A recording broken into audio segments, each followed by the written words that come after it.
A single selfie taken in the wrong bedroom was about to detonate a billion-dollar empire. It wasn't a bomb or a market crash that brought down Titan William Harrington. It was a picture snapped on silk sheets he didn't own by a woman who wasn't his wife, and the woman he betrayed, Beatrice de la Roche. She didn't just get mad. She didn't just get even. She owned the Metropolitan Herald, the very newspaper that had built his public persona. And as dawn broke over New York City, she was about to make her husband's private shame the world's biggest headline. The Harrington penthouse on Park Avenue wasn't a home. It was a statement. A $40 million declaration of power suspended 80 stories above the city that William Harrington believed he owned.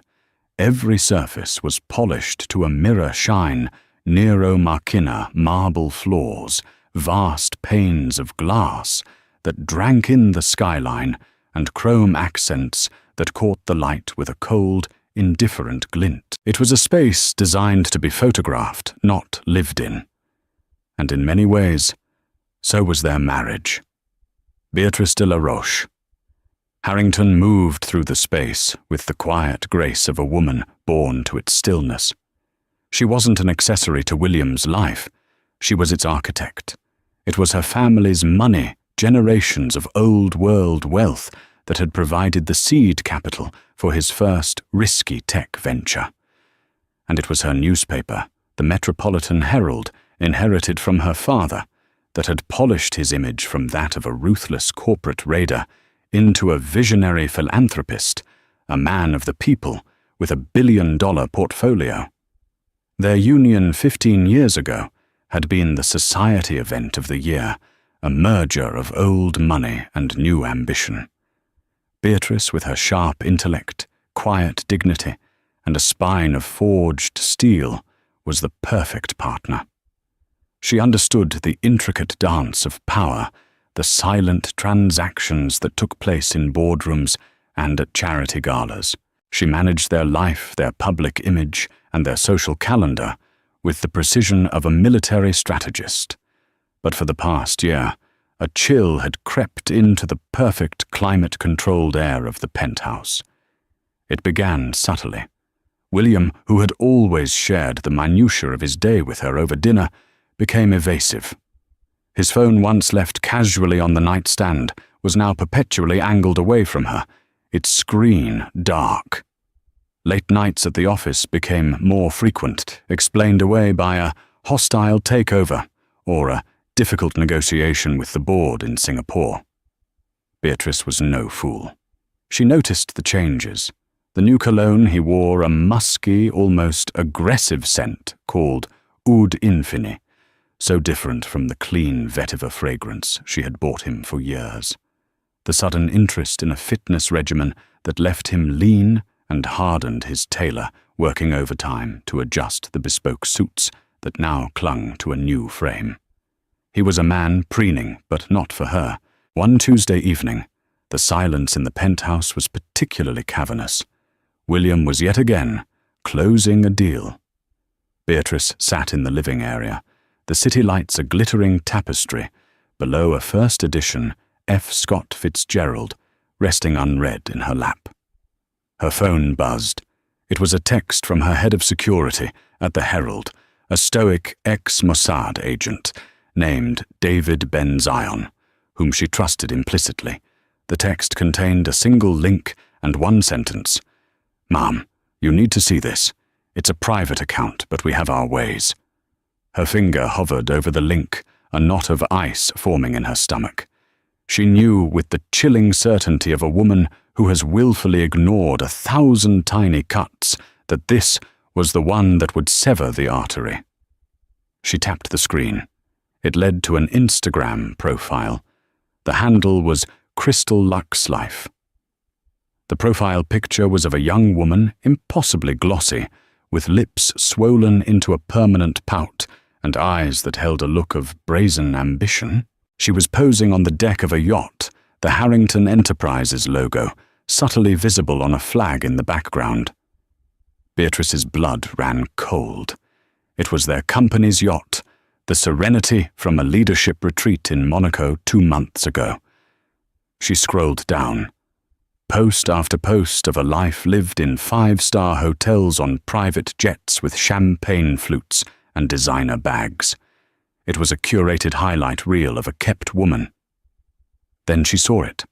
A post from 3 hours ago. The photo was a selfie.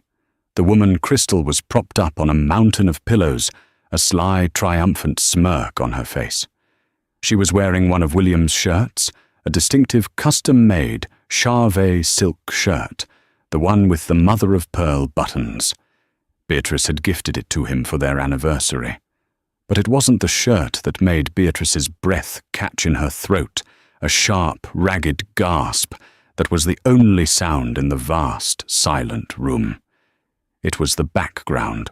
The headboard was unmistakable, a towering piece of custom-milled oak, intricately carved, commissioned from an artist in Belgium. The bedside lamp, a delicate Murano glass sculpture, cast a soft, familiar glow. And on the wall, partially obscured, but still recognizable, was the corner of a painting, a Monet from her grandfather's collection. The photo was taken in her bed, in their bedroom. The one sanctuary she had believed was inviolable. For a long moment, Beatrice couldn't move. The phone felt like a block of ice in her hand. There was no screaming, no shattering of glass. The years of discipline of maintaining a placid exterior while navigating shark-infested waters took over. Her initial shock and the deep, searing pain of betrayal began to cool, crystallizing into something else entirely. It was hard, clear, and utterly cold. It was rage, but a quiet, calculating rage. This wasn't just infidelity. This was a desecration, a flag planted on conquered territory. The girl's smirk was a challenge, and William's carelessness, his sheer, unadulterated arrogance in allowing this to happen, was an insult that transcended mere adultery. He hadn't just cheated on her, he had disrespected her. He had forgotten who she was. Beatrice de la Roche. Harrington stood up, her movements fluid and deliberate. She walked over to the floor-to-ceiling window and looked down at the city. The lights of 1,000,000 lives blinked back at her. Down there, in one of those buildings, was the headquarters of the Metropolitan Herald. Her newspaper, her power. William thought the newspaper was a vanity project for her, a hobby to keep the rich wife occupied. He had never understood that for her it was a weapon. He had underestimated her. They both had. She took a screenshot of the photo, her hand steady. She forwarded it to David Ben-Zion with a new message. Find out everything about her. Name, age, address, family, blood type. Everything. And get the original high-resolution file of this image. I don't care how. Then she sent a second message to Arthur Finch, her grizzled 65-year-old editor-in-chief. Arthur, clear my schedule and the front page. We have a new headline. The betrayal was complete. The shock had passed. Now the strategy began. Beatrice wasn't going to cry. She was going to publish. Crystal Monroe believed in manifestation. She believed that if you wanted something badly enough, if you acted the part and projected the image, the universe would have no choice but to deliver. And Crystal wanted everything.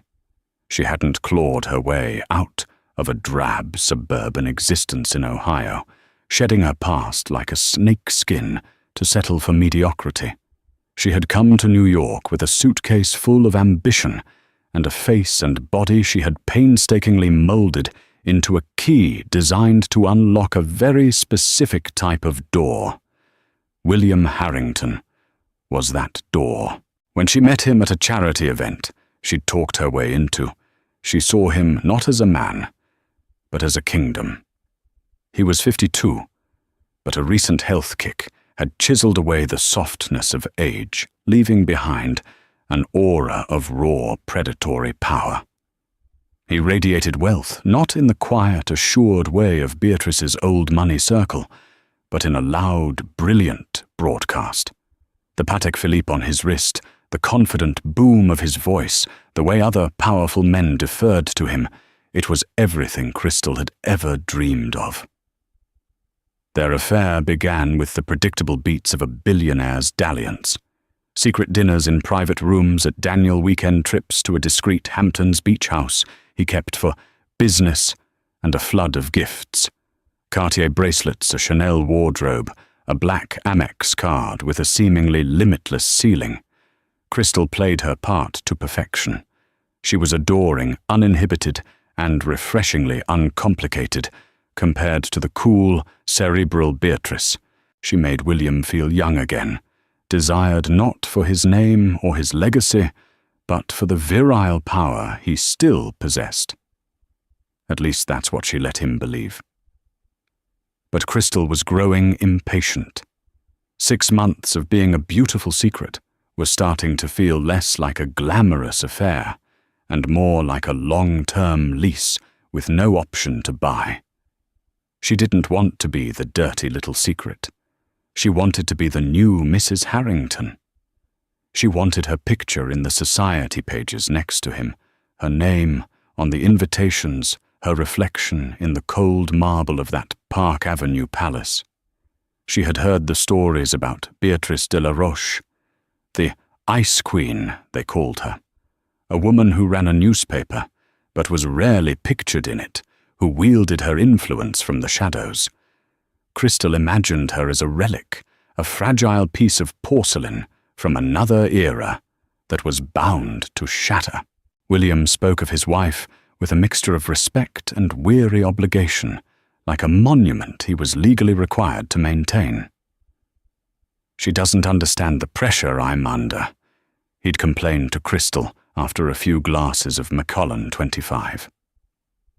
"Everything with her is about legacy appearances, the family name. There's no passion." Crystal provided the passion. She also provided an ultimatum, veiled in breathless whispers and feigned insecurity. "I just don't know where I stand, Billy," she'd murmur, tracing the lines on his palm. "I feel like a ghost in your life." The plan to take the selfie was not a spontaneous act of recklessness. It was a calculated move, a corporate raid on a personal scale. That afternoon, William had been bolder than ever. Beatrice was in London for a 2-day media summit. He had called Crystal his voice, thick with a schoolboy's thrill. "The castle is empty. Want a tour?" Walking into the Harrington penthouse was like stepping into another dimension. Crystal's own luxury condo, paid for by William, felt like a shoebox in comparison. The sheer scale of the place, the priceless art hanging casually on the walls, the silent, omnipresent view of the city, it was intoxicating. This, she thought, was the throne room. But it was the master bedroom that truly took her breath away. It was vast, yet intimate. The scent in the room was subtle and expensive, a blend of lavender and old paper Beatrice's scent. It was the scent of class, of history, and Crystal hated it. It felt like a judgment. While William was in his enormous walk-in closet, taking a call from Tokyo, Crystal saw her opportunity. This was the inner sanctum, the one place that was unequivocally theirs. Conquering this space felt like the final decisive victory. She shed her dress, letting it pool on the floor like a discarded skin. She slipped on one of William's silk shirts from a drawer, the fabric cool against her skin. It felt like she was wearing his power. She climbed onto the bed, the thread count of the sheets so high they felt like water. She opened the camera app on her phone. She angled her face, pushing her hair back, letting the shirt fall open just enough to hint at what lay beneath. In the background, she made sure to capture the distinctive headboard, and the edge of the famous painting William had once mentioned was Beatrice's pride and joy. She took a dozen shots, adjusting the angle, the pout, the lighting. She finally settled on one where her expression was a perfect mix of sensuality and smug triumph. It was a digital scent marking. It said, "I was here. I sleep in her bed. I wear his shirt. I am winning." She posted it not to her main public Instagram, but to her Finsta, the private account with only a few hundred followers, her closest friends, other aspiring socialites, and a few key people she knew were connected to the city's gossip circles. It was designed to leak.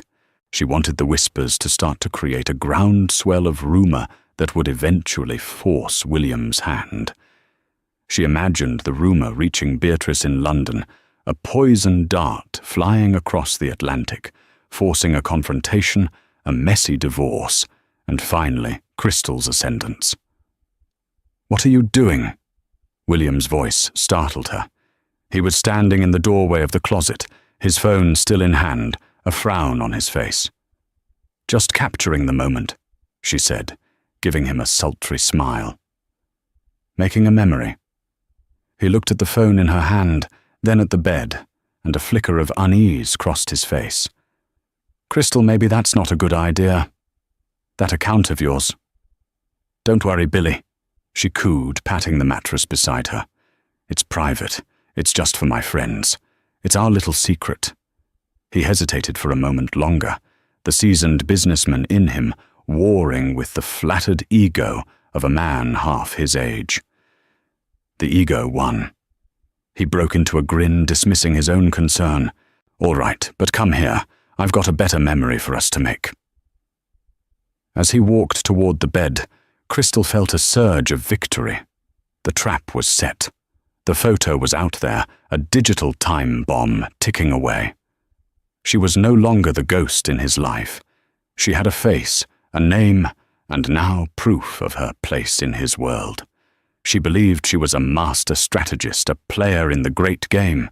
She had no idea she was merely a pawn, and she had just handed the Queen all the ammunition she would ever need. The headquarters of the Metropolitan Herald occupied a stark modernist tower in Midtown, a monument of steel and glass that stood in sharp contrast to the old-world stone of the De La Roche family mansion. For Beatrice, however, this building was her true home, the place where her power was tangible. She arrived shortly after 10 p.m., sweeping through the lobby with a quiet intensity that made the night shift security guards stand a little straighter. She didn't go to her spacious top-floor office. Instead, she took the elevator to the 34th floor, the beating heart of the newspaper, the newsroom. Even at this late hour, it was a hive of controlled chaos. The hum of computers, the murmur of reporters on the phone, the distant glow of television screens broadcasting global news. But Beatrice walked directly to the glass-enclosed office in the center of the room, known to the staff as the War Room. It was the office of her editor-in-chief, Arthur Finch. Arthur was a throwback to another era of journalism. He was a rumpled, white-haired man who still wore suspenders and had ink stains on his fingers, despite the industry's shift to digital. He had been her father's most trusted editor, and had become Beatrice's staunchest ally and mentor. He was one of the few people who was not intimidated by her wealth or her name. He was looking at the photo on his monitor when she entered. He didn't stand up, just swiveled in his chair, his expression grim. "David Ben-Zion sent this to me. B, I'm sorry." "Don't be sorry, Arthur. Be ready," Beatrice said, her voice devoid of emotion. She placed her handbag on the corner of his cluttered desk. "I want the front page." Arthur took off his glasses and rubbed the bridge of his nose. He had seen Beatrice through corporate battles, political endorsements, and hostile takeover attempts of the paper. He had never seen her like this. She was preternaturally calm, her face a mask of porcelain resolve. It was the calm at the eye of a hurricane. "The front page," he repeated slowly. "B, this is a domestic matter. We're a serious newspaper, not the National Enquirer. Is the CEO of one of the country's largest tech conglomerates, A man who sits on presidential advisory boards and champions family values in public speeches, having an affair not a matter of public interest, she countered, her voice sharp. Is hypocrisy not newsworthy? It's your husband, Arthur said gently. This will be a personal and professional firestorm. The board of Harrington Enterprises will come after us with everything they have. William will try to destroy you. Let him try, Beatrice said, her gaze unwavering. He used my family's money to build his empire and my newspaper to build his reputation. I am simply reclaiming my investment. She gestured to the screen. That woman, Crystal Munro, is 26 years old, an aspiring influencer from Canton, Ohio. David is compiling a full dossier. She has been living in a condo in Tribeca, owned by a shell corporation that traces back to Harrington Enterprises' offshore accounts for the past 6 months. This isn't a fling, Arthur. It's a business arrangement. Arthur stared at the photo again. The girl's smug face, the opulent background, and the photo, taken this evening, in my bedroom, while I was on a flight back from London. The final detail hung in the air between them. It was the detail that tipped the scales from a private tragedy to a public execution. It was an act of profound disrespect and invasion. Arthur leaned back the old leather of his chair, groaning in protest. He understood. This wasn't a wife scorned. This was a monarch whose throne room had been defiled. What's the headline? He asked, his voice now all business. I have it right here, Beatrice said. She pulled a piece of paper from her bag and slid it across the desk. Arthur put his glasses back on and read it. His eyebrows shot up. Harrington's home wrecker, inside the billionaire's bedroom. Below the headline was a mock-up. The centerpiece was the selfie blown up, crisp and damning. To the side, a smaller file photo of William Harrington smiling benevolently at a charity function. The juxtaposition was brutal. My God, Bea, Arthur whispered. This is a declaration of war. It is, she confirmed. I need our best investigative team on this. I want a full profile on Crystal Munro. I want a deep dive into the shell corporation that pays for her condo. I want a timeline of William's late nights, cross-referenced with her social media activity. I want quotes from anonymous sources inside his company, talking about his distractions. I want this story to be ironclad, backed by sources and facts. We will report on the affair, but we will frame it as a story of corporate malfeasance and hypocrisy. The photo is the hook, the evidence that makes it undeniable. Arthur was already thinking like an editor, his mind racing. The legal team will have a fit. William will sue for libel invasion of privacy. He can't sue for libel if it's true, Beatrice cut in. And as for privacy, he lost that right when his mistress posted photographic evidence from my home on a public platform. Our lawyers will argue that his position as a public figure and CEO makes his conduct a matter of legitimate public concern. And besides, she added with a flicker of a deadly smile, I own the lawyers. For the next 2 hours, the war room lived up to its name. Beatrice and Arthur, joined by the paper's top legal counsel, and the head of the investigative unit, planned the assault with meticulous precision. They were no longer husband and wife editor and owner. They were commander and general, mapping out a campaign. They decided to run the story in 48 hours in the Thursday edition. It would give them enough time to build the accompanying articles, to fact-check every detail, and to prepare for the inevitable blowback. It would also ensure William would be blindsided. He would be at a major tech conference in San Francisco, giving a keynote address on corporate ethics in the digital age. The irony was too perfect to resist. As the plan solidified, a young photo editor was summoned. I need you to clean up this image, Beatrice instructed, pointing to the selfie on the screen. "Enhance the resolution. I want every detail to be crystal clear. I want the world to see the pattern on the headboard, the reflection in the glass of the lamp, and most of all the smug little smile on her face." The young editor, wide-eyed, simply nodded and got to work.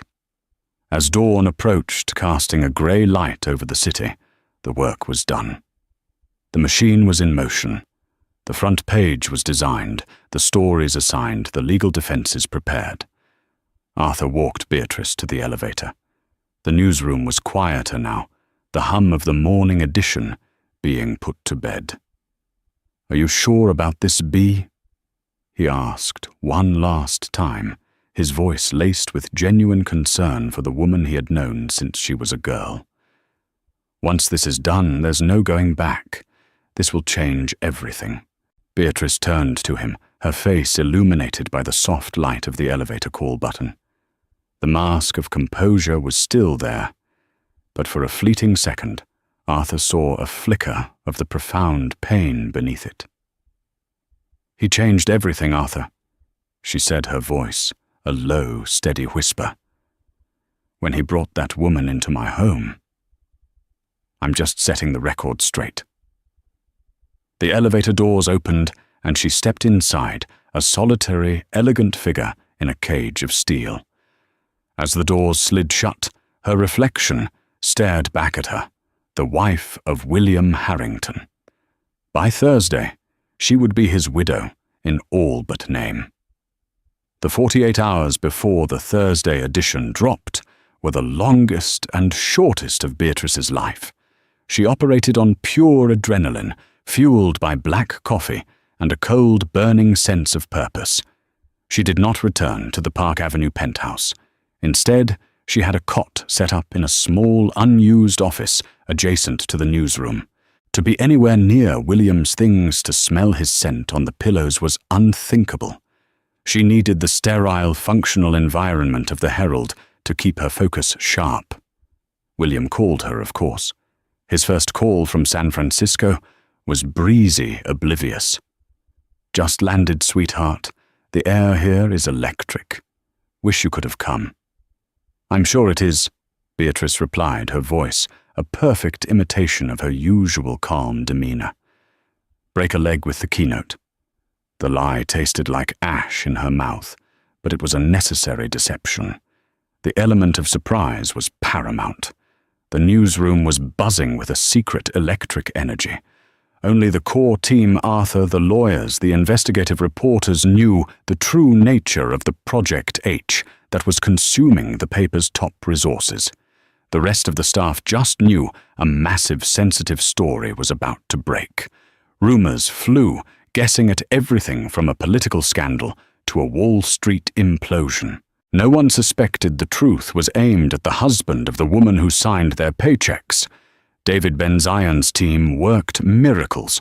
They procured the original high-resolution file of the selfie from one of Crystal's friends on the private account, a rival influencer who was all too happy to sell her out for a price. They unearthed Crystal's entire digital footprint, old modeling photos, blog posts from her teenage years, detailing her dreams of marrying a rich man, even a deleted tweet from a year ago that read, "Playing the long game. NYC better be ready for me."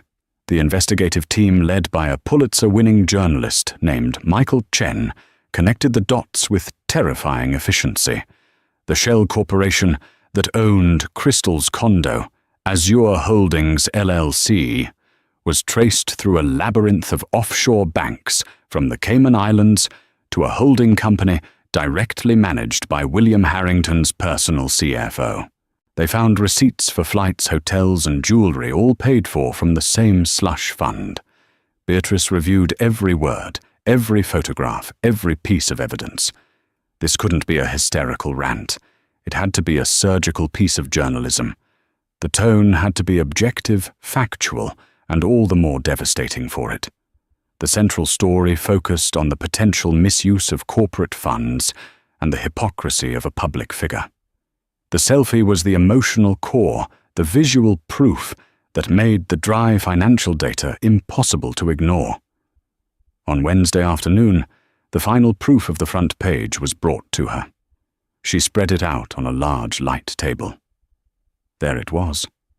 Crystal Monroe's face, blown up to fill half the page, her smirk a mixture of arrogance and vanity.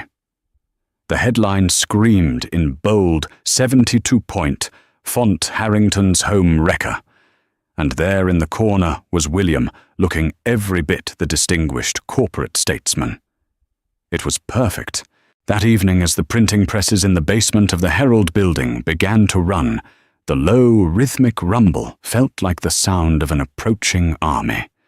Beatrice stood at a window overlooking the city, watching the first delivery trucks being loaded with bundles of the Thursday edition. Each bundle was a bomb ready to detonate at newsstands and on doorsteps across the city at dawn. She thought of her father, a stern, unflinching newspaper man who had taught her that the press was not a toy, but a sacred trust. "You don't use it to settle personal scores, Beatrice," he had once told her. "You use it to hold the powerful accountable." "He is powerful, Papa," she whispered to the glass, "and I am holding him accountable." She knew some would call this a vile, personal vendetta. They would say she had stooped to the lowest level, airing her dirty laundry in public. But they didn't understand. William hadn't just broken their marriage vows. He had built an empire on her foundation and used his power to lie, to deceive, and to mock the very principles he espoused. This wasn't just her laundry, it was his, and it was filthy. Her phone rang. It was William calling for his nightly check-in before he went to sleep. Her heart hammered against her ribs, but her voice was steady. "Hi, William." "Hey, just wrapping up. Big day tomorrow. You wouldn't believe the buzz here. Everyone's talking about my keynote." "I'm sure they are," she said. "Get some rest. You'll want to be fresh for your big day." "Will do. Love you." He said the words, automatic, meaningless. "Goodbye, William," she replied, and ended the call. As she turned from the window, Arthur was standing in the doorway of her temporary office. He held 2 glasses and a bottle of expensive single malt scotch. "The trucks have left," he said simply. "The first wave is on its way to the airports and train stations. By 3 a.m. it will be everywhere." He handed her a glass. She took it, the weight of it feeling heavy and final in her hand. They stood in silence for a moment, the rumble of the presses below them, a constant, deep vibration. "To the free press," Arthur said, raising his glass in a solemn toast. Beatrice looked at him, her eyes reflecting the city lights. She raised her own glass.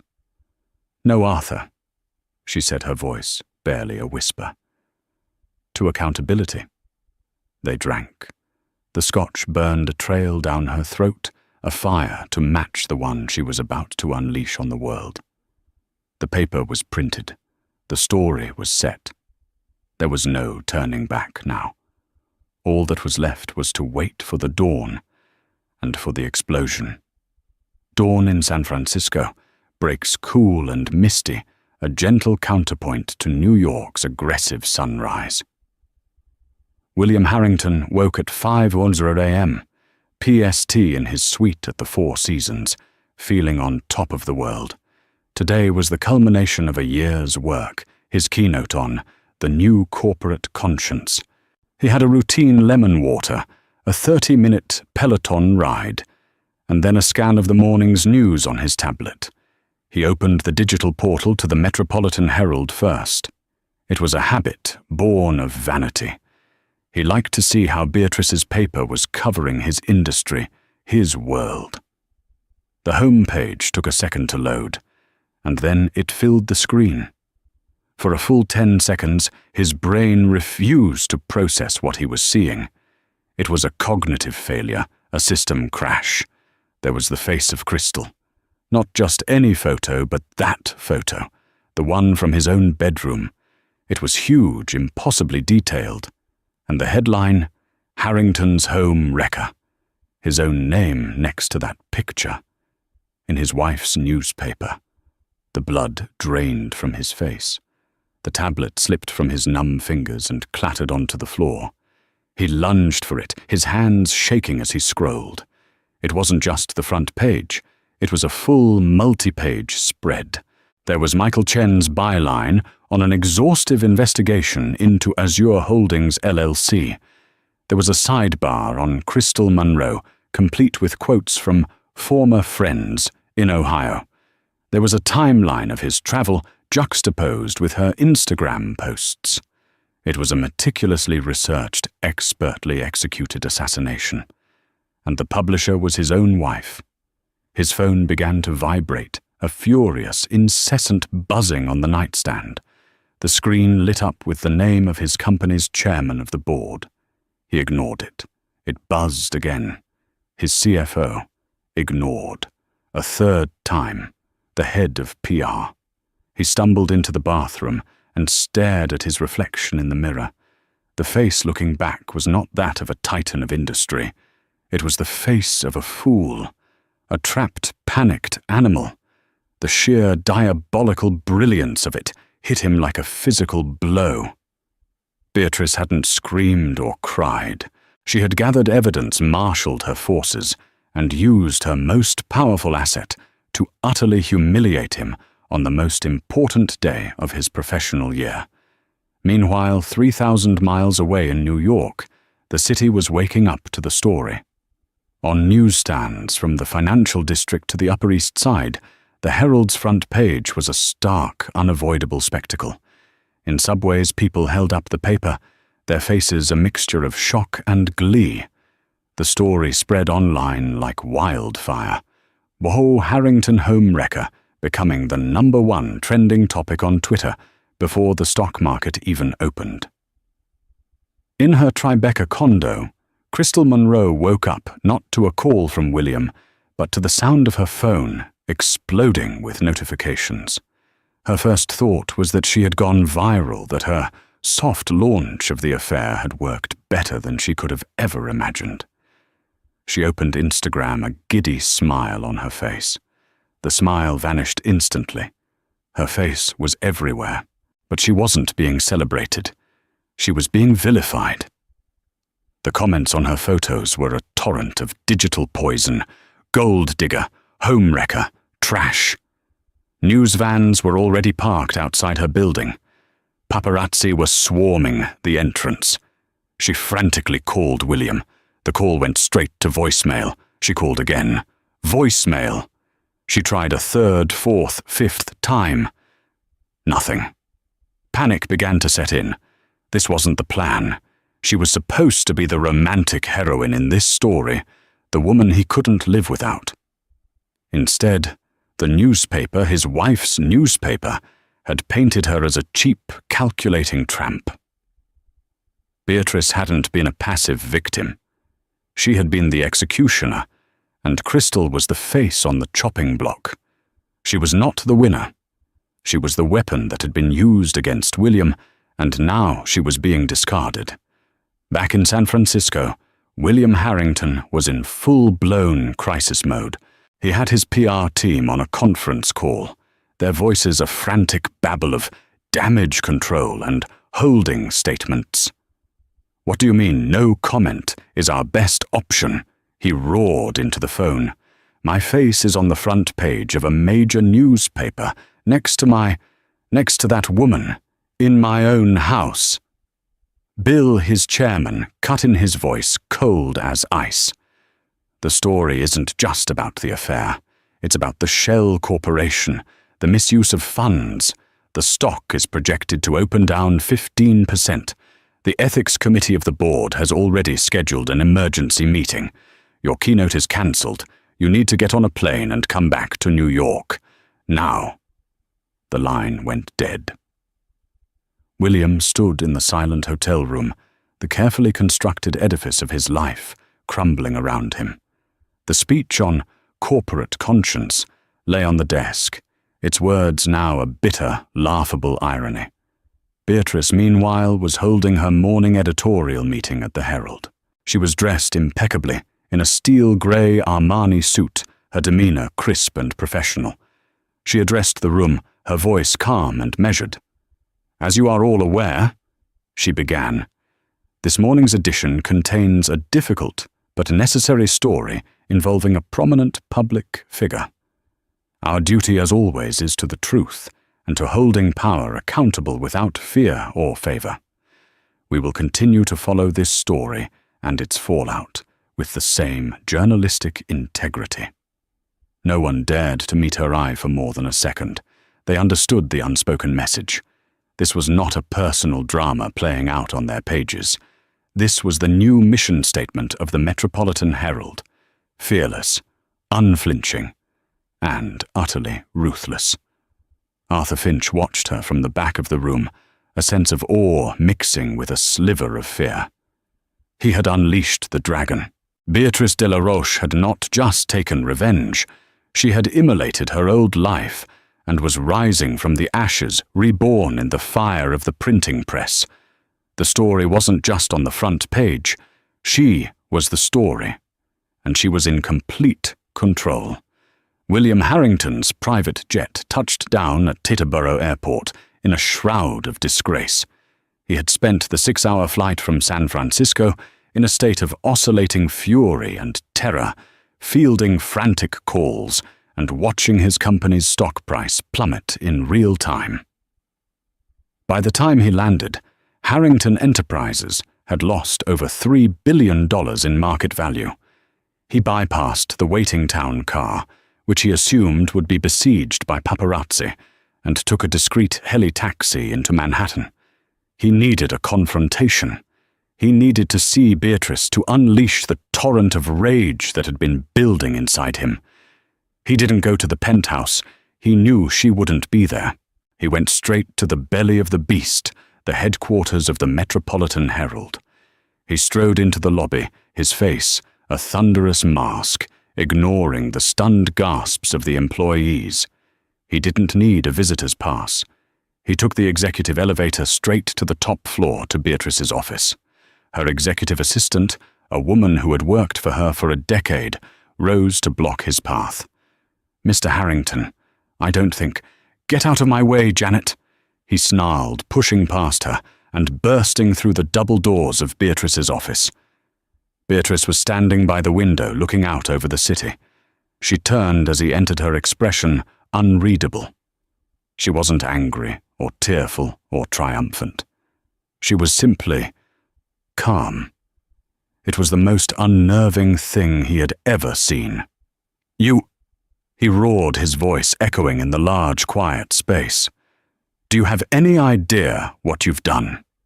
You've destroyed me. You've destroyed the company." For what a petty, jealous fit of rage. "Was it petty, William?" Beatrice asked, her voice soft but laced with steel. "Or was it precise? Please sit down. There are a few things we need to discuss." "I'm not sitting down," he yelled, pacing in front of her desk like a caged lion. "I'm going to sue you, the paper, every journalist who put their name on that trash. I'll own this place by the time I'm done with you." Beatrice walked calmly to her large mahogany desk and picked up a slim, leather-bound folder. She held it out to him. "Before you do that, you might want to look at this." He snatched it from her hand and threw it open on the desk. Inside were not legal threats, but photographs. Dozens of them. Clear, professionally taken surveillance photos. There was William and Crystal kissing on a street corner. William and Crystal going into the Tribeca condo. William and Crystal on the deck of the Serenity in Monaco. The dates and times were stamped meticulously in the corners. "My security team has been tracking you for 8 months." "William," Beatrice said, her voice still unnervingly placid. "Ever since you started expensing client dinners at restaurants that don't have private rooms, I have a complete record of your affair. Every hotel, every gift, every dollar you siphoned from the corporate accounts to fund your indiscretion. William stared at the photos, his rage beginning to curdle into a cold dread. This was not a spontaneous act of revenge. This was a long, calculated campaign. The newspaper story, Beatrice continued, was a masterpiece of misdirection, a grand public spectacle.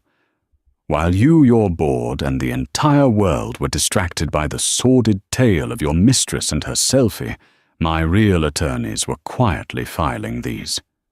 She gestured to a thick stack of documents on the corner of her desk. That is a petition for divorce, citing the infidelity clause, Clause 11b, in our prenuptial agreement. You may not remember it, but our lawyers were very specific. It stipulates that in the event of public adultery that brings shame or ridicule upon the family name, the terms of the asset division change dramatically. She let that sink in. William felt the floor drop out from beneath him. The prenup. He'd signed it 15 years ago, thinking it was a mere formality. And this, she said, tapping a second stack of documents, is an emergency injunction, which was granted by a judge an hour ago, based on the evidence of corporate embezzlement published in my newspaper. It freezes your personal assets, William, all of them. Your bank accounts, your trading portfolio, your access to the company credit lines. It seems the court agreed that a man who uses shareholder money to rent a girlfriend can't be trusted not to hide his wealth during a divorce proceeding. William finally collapsed into a chair, the fight draining out of him, replaced by a chilling understanding. He had walked into what he thought was a brawl, only to find out he'd been in checkmate for months. The selfie hadn't been the cause of his downfall. It had simply been the trigger. The excuse Beatrice needed to pull all the levers she had already put in place. The public humiliation was the smoke screen for the financial evisceration. "Why be?" he whispered, the fight gone from his voice. "Why do it this way, so public, so brutal?" For the first time, a flicker of genuine emotion crossed Beatrice's face. It wasn't anger. It was a profound, weary sadness. "Because you didn't just betray me, William," she said, looking him directly in the eye. "You belittled me. You stood on the foundation I provided you in the house my family paid for, and you let that girl mock me in my own bed. You thought I was just a quiet, respectable wife. A part of the scenery. You forgot that I am a de la Roche. My father built this newspaper to hold arrogant men like you accountable. I simply honored his legacy." She walked back to the window, her back to him, signaling the end of the conversation. "The board of Harrington Enterprises will be calling you soon," she said. "They'll ask for your resignation. I suggest you give it to them. It will be the only graceful move you have left." William sat there, a titan reduced to rubble, surrounded by the evidence of his own folly. He had been so busy playing a game with his mistress that he never realized he was a piece in his wife's far more complex and far more devastating game. He hadn't just lost his wife and his mistress. He had lost his company, his fortune, and his name. And it had all been orchestrated by the one person he had fatally underestimated. In the months that followed the detonation, the dust settled to reveal a landscape irrevocably altered. William Harrington, stripped of his CEO title and locked in a brutal divorce battle where his assets were frozen and his leverage was nil, became a pariah. The business magazines that once lauded him as a visionary now ran lengthy post-mortems on his catastrophic fall from grace, detailing his hubris and ethical lapses. He was forced to sell off his shares in Harrington Enterprises at a fraction of their former value to cover his legal fees and the eventual divorce settlement. He was no longer a king.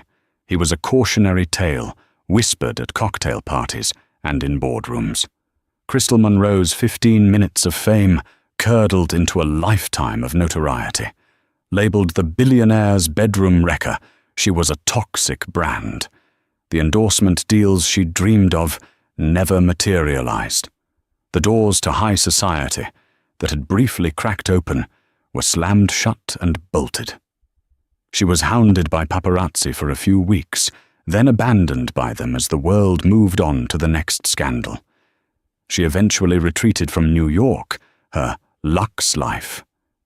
A bitter memory, returning to a world far from the Park Avenue penthouse she had so briefly occupied. She had gambled for the kingdom and lost everything, not even getting to keep the trinkets. The condo, the car, the credit cards, all assets of the frozen Harrington empire were seized.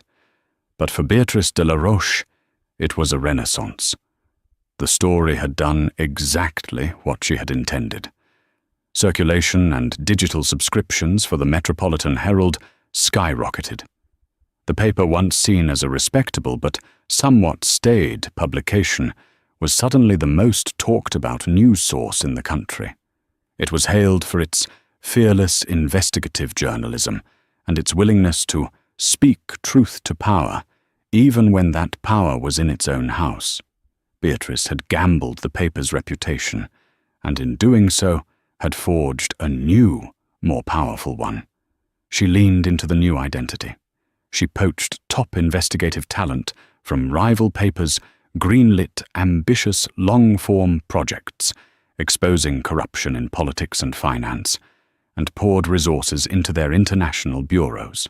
She became a champion of the press, a feared and respected figure who wielded her influence with surgical precision. She was no longer Beatrice Harrington, the billionaire's wife. She was Beatrice de la Roche, the publisher of the Metropolitan Herald. 6 months after the story broke, she stood in the newly renovated newsroom. The space was brighter, more modern, with a massive digital screen on one wall displaying real-time analytics and breaking news from around the globe. It was a physical manifestation of the paper's transformation. Arthur Finch approached her, holding the first copy of the Sunday magazine. The cover was a stark, powerful photograph of 3 female whistleblowers who had exposed a massive fraud scheme at a Wall Street investment bank, a story the Herald had spent months developing. The headline was simple: "The Truth Tellers." "It's a hell of a cover, B," Arthur said, a deep respect in his voice. "It's a hell of a story," she replied, taking the magazine from him. She ran her hand over the glossy cover. She had paid a high personal price for her victory. The penthouse was sold, its cold perfection now a memory. Her personal life was the subject of endless speculation. But in the quiet moments alone in her ancestral family home upstate, she knew she had made the only choice she could. William had forced her to choose between being a victim and being a queen. She had chosen the throne. Her old life was a story that had ended. The newspaper was the story that was just beginning. She looked up at the bustling newsroom, at the reporters chasing leads, and the editors shaping narratives. She had taken the worst moment of her life and forged it not into a weapon of revenge, but into a shield for the truth. Her husband's private shame had become the headline that redefined her entire public legacy. It was a brutal, painful, and ultimately liberating transaction.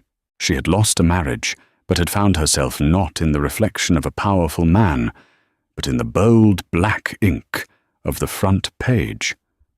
And that was a headline she could live with. Beatrice's story is a masterclass in revenge, a chilling reminder that hell hath no fury like a woman with controlling interest in a major media conglomerate. She transformed her deepest personal pain into an act of public accountability, using the power of the press not just to expose a cheating husband, but to dismantle the corrupt system that enabled him. But the question remains, was her response a stroke of genius, a calculated move by a brilliant strategist? Or did she cross a line, sacrificing journalistic ethics for a personal vendetta. What do you think? Was Beatrice a hero or a villain in this story? Drop your thoughts in the comments below. We read every single one. If you love stories of power drama and epic twists, make sure you hit that like button, share this video with someone who needs to see it, and subscribe to our channel for more unforgettable tales. Don't miss what's coming next.